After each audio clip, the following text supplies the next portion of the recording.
Salut, j'espère que vous allez bien. Je suis ravie de vous retrouver aujourd'hui pour clôturer mes lectures de l'année dernière, puisqu'aujourd'hui je vous retrouve pour mon avis lecture de décembre. Je suis plutôt très contente parce qu'en ce mois de décembre, j'ai pu lire pas moins de 6 livres, en réalité 5 et demi, mais vous allez voir pourquoi. Et il y a des livres qui traînaient depuis trop longtemps dans ma pile à lire, c'est-à-dire que j'ai lu les 2 plus vieux livres qui restaient de ma pile à lire qui dataient de 2021. Est-ce qu'on n'est pas quand même sur une fin d'année au top? Et on va tout de suite commencer avec un de ces livres, c'est pour ça que je vous ai dit 5 et demi, parce qu'en réalité j'en ai lu que la moitié du premier tome. C'est Ayesha de Ange, publié aux éditions Brajlon, donc c'est l'intégrale. La maison d'édition a sorti pour les 10 ans. On nous promettait une fantaisie orientale, donc dans les royaumes orientaux de Tanjore, le peuple turquoise est en esclavage depuis des millénaires. Mais il chérit une légende qui lui donnera un jour le courage de se révolter, la légende d'Ayesha, la déesse qui commandera aux étoiles et rendra la liberté à ses enfants condamnés. Donc la trilogie entière, et en fait je me suis arrêtée à 40%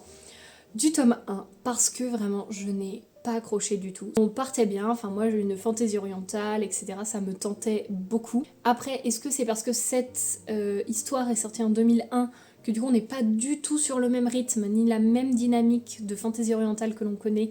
C'est probablement ça, mais c'est que là c'était trop long à se mettre en place. Dans les 40% du livre, nos personnages qui fuient, donc des personnages qui ne se connaissent pas, ils forment un groupe de 4 et ils fuient, ils fuient, ils fuient. Encore au 40% du livre, on fuit, j'ai pas compris où est-ce qu'il fuyait, et surtout on n'a pas d'avance dans l'histoire, c'est-à-dire que 40% du livre, c'est comme si on était à 10% du livre. Les personnages ne se connaissent pas plus, ne s'apprécient pas plus, ne se détestent pas plus, suit vraiment le point de vue interne de notre protagoniste masculin, où parfois en fait on se dit mais... il a envie à un moment de laisser tout le monde tomber et de se dire bah débrouillez-vous, moi je peux continuer tout seul, mais il le fait pas. Et en même temps il revient, et en même temps il y repense, et en fait ça n'avance pas. Et les personnages n'apprennent pas à se connaître, c'est-à-dire qu'à un moment, on a quelque chose qui est écrit et qui m'a... Enfin vraiment là, qui m'a fait décrocher de l'histoire, c'est que, je crois, ils traversent une montagne ou quelque chose comme ça, et ça nous dit, ils espèrent que cette traversée durera 3 jours. Et là, 9 jours plus tard, et donc on a eu une ellipse de 9 jours, et on ne sait pas ce qui s'est passé entre-temps. Les relations n'ont pas du tout avancé, c'est-à-dire qu'on les reprend comme si on les avait posées, qu'on les avait mis en pause et qu'il s'était rien passé pendant ces 9 jours.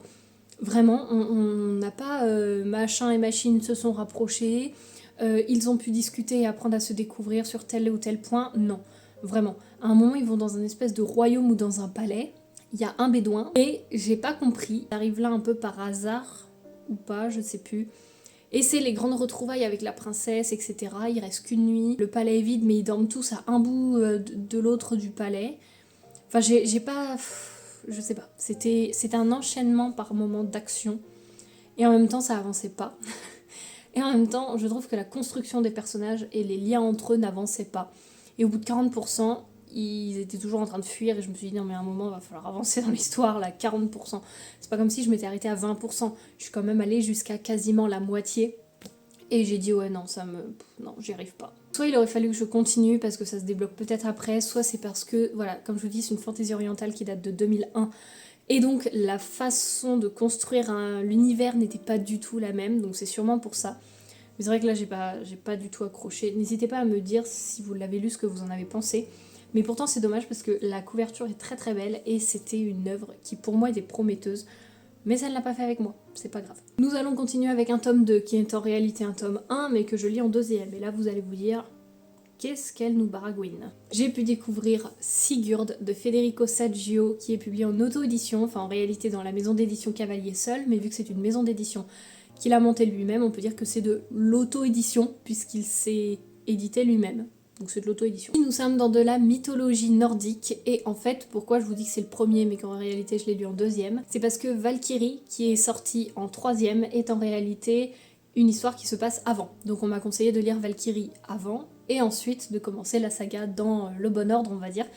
Donc c'est un tome 1, mais je l'ai lu en deuxième. Que vous dire à part que c'est tout autant addictif, fluide que Valkyrie, que j'ai adoré. C'est assez court, donc ça se lit vraiment rapidement, je crois que je l'ai lu en 2 fois. J'ai Pas forcément énormément de choses à vous en dire, à part que la plume de l'auteur se prête merveilleusement bien à l'univers, puisqu'en fait on a une plume qui est quasiment mystique, qui est quasiment vraiment, enfin qui se prête très très bien à ce que l'auteur veut nous transmettre. On a vraiment un décor qui est très bien dépeint, on s'imagine vraiment bien ce qui se passe. Après, c'est ce qu'on se disait avec Evali, c'est qu'on est tellement dedans quand on le lit, c'est tellement fluide et ça passe tellement vite, que quand on ressort le nez de la lecture, on est limite à se dire « je viens de lire quoi ?» On sait ce qui s'est passé, mais on n'est pas capable de le redire, c'est très bizarre. Et en même temps, j'ai passé un excellent moment. Le seul truc, c'est que je me dis c'est quasiment un tome qui pourrait se suffire à lui-même. Alors vu que c'est le tome 1 et que c'était le début quand il est sorti, est-ce qu'au début il s'est dit je vais faire une saga mais je vais aussi faire un tome qui peut se suffire à lui-même au cas où ça marche pas? Je ne sais pas. Mais c'est vrai que en fait on y suit un personnage au début qui fait toute une aventure et qui revient sur ses pas à la fin.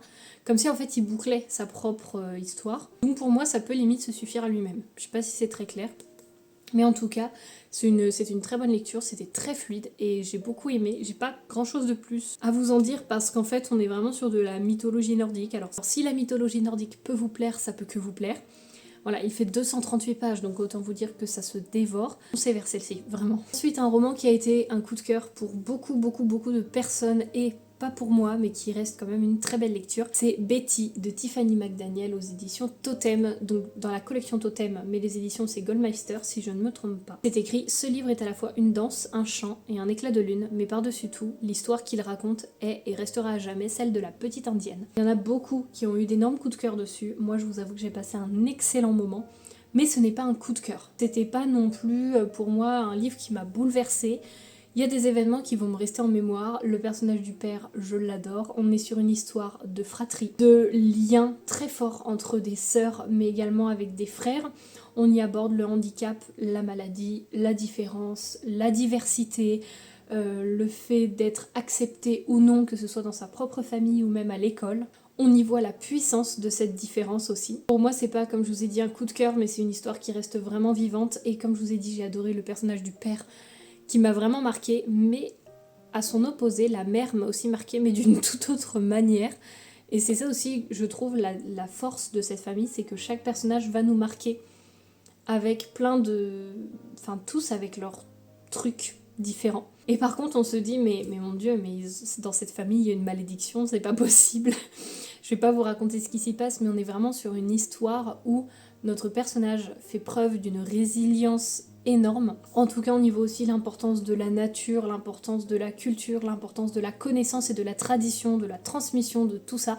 C'était vraiment une très belle lecture. Moi, j'ai vraiment beaucoup aimé, mais comme je vous dis, on n'est pas non plus sur le coup de cœur parce que j'avais pas toutes les émotions qui venaient en fait dans le livre, c'est-à-dire que je suivais, je l'ai trouvée très intéressante, mais voilà, ça reste une très bonne lecture quand même. Ensuite, un des derniers livres que j'ai lu de cette année, c'est les âmes fragmentées de Charlotte Monsarrat, et c'est publié aux éditions Anne Carrière. C'est un livre que mon père m'avait donné l'année dernière, il y a un an. Il est resté pas tout à fait un an, parce que je l'ai lu en janvier, je l'ai lu en décembre. Et en fait, la thématique partait super bien. C'est-à-dire qu'on est sur une société où les films n'existent plus vraiment, où on est sur quelque chose qui se nomme les films mémoires. C'est en fait l'extraction de souvenirs sur des personnes décédées qui ont donné leur accord avant la mort de justement se faire extraire des parties de souvenirs pour servir la science, pour servir justement la police ou même des films. Et nous y suivons Véronica, qui est une réalisatrice de films mémoires, qui hier était célébrée, mais aujourd'hui est en panne d'inspiration, et un jour elle reçoit une sphère de film mémoire où elle se reconnaît dans les souvenirs qui se déroulent, et elle se voit, elle, avec un autre personnage dont on entend grandement parler, qui est décédé à l'heure actuelle, et qui justement a une très mauvaise réputation de par ce qu'il a fait. Elle n'a aucun souvenir d'avoir rencontré ce personnage, mais pourtant ce sont bien ses souvenirs à elle que quelqu'un vient de lui envoyer. On démarre un petit peu sur ce début à base, je sais pas, d'enquête, science-fiction, si on peut dire, vu qu'il y a la thématique du film mémoire, ou d'anticipation plutôt. Et l'enquête partait super bien. J'ai trouvé que l'histoire, le fond, était vraiment une bonne idée. Mais alors, j'ai été de plus en plus perdue au fur et à mesure de ma lecture. C'était intéressant, mais c'était vouloir trop mettre de choses, j'ai eu l'impression, de mon point de vue encore une fois. J'en ai échangé avec mon père qui l'a lu, il était plutôt d'accord avec moi, c'est qu'on a de la représentation de personnes trans, on a de la représentation que ce soit aussi de l'amour entre deux femmes, enfin voilà, on a plein de thématiques de représentation, mais qui sont mal mises dans le texte, enfin désolée de dire ça, mais là dans le sens où j'ai l'impression que c'était juste les mettre, pour dire regardez j'ai fait de la représentation. Moi j'ai pas compris à un moment pourquoi il y avait un aussi gros détail ou par exemple je veux dire quand on explique, à un moment elle va faire une retraite spirituelle, ça pareil, on a des retraites spirituelles qui pop par là avec des trucs chamaniques et des traditions très très profondes, enfin vraiment il y a... En fait, j'ai trouvé qu'il y avait plein d'idées, mais qui étaient mises et pas forcément accrochées les unes aux autres, et que c'était pas forcément très fluide. Il y a plein d'idées que l'auteur voulait exploiter, mais qui n'étaient pas exploitées en fait à fond. Donc on avait cette retraite spirituelle, avec donc Véronica, sa mère et une amie, qui est donc quelqu'un de trans. L'amie se déshabille, on nous dit qu'elle a une barbe, machin, et là on nous fait un gros plan sur son entrejambe. Pourquoi ? On n'a pas besoin. Est-ce que quand quelqu'un se déshabille, on a besoin de faire un gros plan sur son entrejambe ? Non. Mais là, parce que j'ai l'impression que c'était parce qu'elle est trans, il fallait définir, il fallait montrer que cette personne était différente, mais qu'en même temps elle était là, que c'était normal, etc. Enfin, je sais pas, c'était bizarre. C'est-à-dire que pourquoi on insiste autant sur cette personne alors que sur les autres on n'insiste pas ? Peut-être qu'on va me dire oui, mais c'est pour justement représenter, etc. Mais il n'y a pas... Enfin, ça fait pas naturel dans l'histoire. C'est justement, à trop vouloir mettre en avant, ça la sort trop de cette logique, en fait, de faire partie des personnages. J'ai trouvé que c'était trop, en fait. En fait, c'est qu'on a un mélange dans cette histoire, d'anticipation, de science-fiction, de thriller, d'ésotérique, de spirituel, je sais pas, de contemporain. Enfin, c'est un mélange de plein de trucs et ça fait beaucoup en si peu de pages. Scène de fesses, on en a, mais trop, et trop détaillée, quoi. Enfin, à un moment, il y en a une dans un labo, mais je me dis, mais je suis obligée d'avoir ça en détail ? Non, vraiment pas, non. Donc c'est pour ça, c'est dommage, en fait. Je trouve que l'histoire de base était bien, parce on partait sur une enquête, un peu anticipation et tout. Et en fait, j'ai trouvé qu'après, c'était un melting pot de plein de trucs qui pour moi en fait c'était des pièces de puzzle posées mais pas raccrochées ensemble. L'avant-dernier livre que j'ai à vous présenter, quelle n'est pas ma fierté, de ce livre qui a été mis dans je ne sais combien de piles à lire, qui n'a jamais été lu et qui est enfin lu et que j'ai dévoré, Max de Sarah Cohen-Scally, publié aux éditions Pôle Fiction. Regardez depuis combien de temps je l'ai, voilà, on est sur un jaune normalement comme ça. Voilà le dos. Je ne sais pas si vous vous rendez compte à quel point il a décoloré. Et dans cette histoire, nous y suivons Max, c'est le prototype parfait du programme Lebensborn, donc qui est un peu l'enfance parfaite érigée par Hitler. Donc on est sur la thématique bien entendu de la Seconde Guerre mondiale. Le programme Lebensborn, c'est un programme qui a réellement existé, mais qui bien sûr n'a pas pu atteindre son apogée, étant donné que la guerre n'a pas duré le temps que les enfants grandissent, puisque c'était pour faire un peu cette armée et puis cette nouvelle jeunesse hitlérienne parfaite, où c'est écrit « Je vais naître dans 1 minute exactement, je vais voir le jour le 20 avril, date anniversaire de notre Führer ». Donc on y suit cette histoire du point de vue de Max, qui est un enfant qui pour lui, eh bien tout ce côté nazisme, etc., eh bien c'est ce qu'il a connu en fait, c'est-à-dire que c'est toujours, pour lui c'est son modèle, et donc je voulais vraiment voir à quel point ça allait être compliqué de lire un livre comme ça, quand nous on est de l'autre côté, mais qu'en même temps, on suit un enfant qui n'a pas eu d'autre modèle que ça. En fait, c'est pas du tout, si, mais je m'attendais pas vraiment à ça. Je m'attendais à ce que ce soit beaucoup plus dur à lire, à ce qu'il se passe des choses, voilà, quand même beaucoup plus dures, et en fait, non. C'est-à-dire qu'on reste quand même sur un enfant qui a besoin de ses parents, enfin, qui a besoin d'amour, qui a besoin d'une figure paternelle, fraternelle, amicale, et qui, en fait, parfois, c'est juste un enfant. Donc, comme tout enfant, il a besoin de jouer avec d'autres enfants. Voilà, on n'est pas sur un monstre non plus. Ce que je suis un peu déçue, c'est que dans ce livre, on nous dit qu'il naît, c'est le premier à naître à la date anniversaire du Führer. Il se fait baptiser par Hitler lui-même, et en fait je pensais qu'on allait vraiment avoir un enfant qui allait être beaucoup plus protégé, beaucoup plus mis en avant, beaucoup plus... Enfin voilà, où vraiment on allait avoir plus de contact avec le chancelier. Et en fait non, on le voit qu'au moment qu'il le baptise, et après l'enfant fait sa vie. Alors même si oui il est protégé, même si oui on lui donne de l'importance, je pensais que ça allait être encore plus, alors qu'en fait on se dit ouais, à un moment il se retrouve quand même à dormir sous les ponts, il était peut-être pas si protégé que ça finalement. En fait j'ai trouvé dans ce livre qu'il y avait beaucoup d'enjeux, de complexité, et que même si on aborde une thématique qui est très dure à lire, le fait qu'on y suive ça d'un point de vue d'un enfant, et donc de tout ce qu'il représente, c'est-à-dire l'innocence, etc., l'apprentissage, on reste quand même sur un enfant qui a besoin de se comparer aux autres pour grandir, voir un petit peu les différents modèles. Je trouve qu'on a vraiment ces deux parts de il est élevé comme ça, et en même temps ça reste un enfant. Donc c'est un livre que j'ai vraiment apprécié, que j'ai trouvé très intéressant, que je ne peux que vous recommander si la thématique vous intéresse, parce que vraiment on voit pas de livre de ce point de vue là. Moi c'est vrai que j'ai eu un avis un peu biaisé parce qu'il a tellement attendu longtemps dans ma pile à lire, 5 ans quand même, il a quasiment attendu 5 ans dans ma pile à lire. Je me suis fait un avis un peu faussé, dans le sens où dès le début je m'attendais à ce que ce soit dur à lire, à vraiment peiner à le lire, etc. Et en fait non, c'est-à-dire que oui, il y a des choses dures à lire, il y a des choses compliquées, etc. Parce qu'on est quand même sur une thématique compliquée. Mais faut pas partir en se disant je vais lire un témoignage qui va m'arracher les tripes. Non. Et nous allons maintenant conclure avec un Noël presque parfait. Bienvenue à l'hôtel Mairie. C'est écrit par Chéri Chic et publié aux éditions Comet. Je vais passer très rapidement dessus, c'est une romance de Noël. Oui, j'ai lu une romance de Noël, parce que celle-ci me tentait plutôt bien. Dans cette histoire, nous y suivons Olivia et Noah, qui sont deux employés dans l'hôtel Mairie. Et en fait, pour eux, Noël n'a rien de magique, c'est même la pire période de leur année. Ils étaient très proches avant, mais bien entendu un événement les a séparés et qui fait qu'ils se détestent maintenant. Sauf qu'ils se voient cette année obligés à participer à un espèce de calendrier de l'Avent chaque jour où ils ont tous les jours des activités à faire, tous les employés de l'hôtel ont ça à réaliser, et c'est organisé par les gérants de l'hôtel qui ne sont autres que les grands-parents de Noah. Et bien entendu, puisque ça ne suffisait pas, il y en a un personnage féminin qui décide de tout partager en live sur TikTok, attirant des millions, des milliers de followers. Autrefois inséparables, Olivia et Noah ont vu leur amitié se dégrader il y a bien longtemps, les non-dits et les secrets ont creusé un fossé entre eux, etc. Et c'est écrit 2 ennemis, 25 activités de l'Avent, un live TikTok qui retransmet tout. Qu'est-ce qui pourrait mal se passer? Bien entendu, on est sur une romance de Noël, donc on sait comment ça va se terminer.